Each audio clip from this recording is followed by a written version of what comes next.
Und Gott sprach, lasst uns Menschen machen nach unserem Bild, uns ähnlich.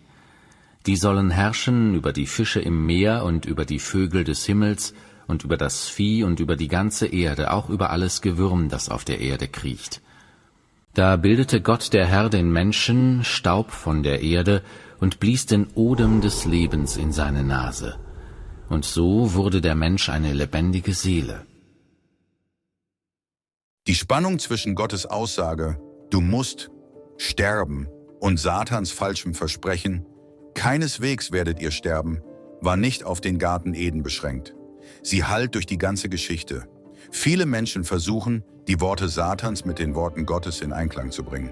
Für sie bezieht sich die Warnung, du musst sterben, nur auf den vergänglichen physischen Körper, während das Versprechen, keineswegs werdet ihr sterben, eine Anspielung auf eine unsterbliche Seele oder einen unsterblichen Geist ist. Aber dieser Ansatz funktioniert nicht. Können zum Beispiel einander widersprechende Worte Gottes und Satans in Einklang gebracht werden? Gibt es eine immaterielle Seele, die den physischen Tod bewusst überlebt? Oder gar Geister Verstorbener?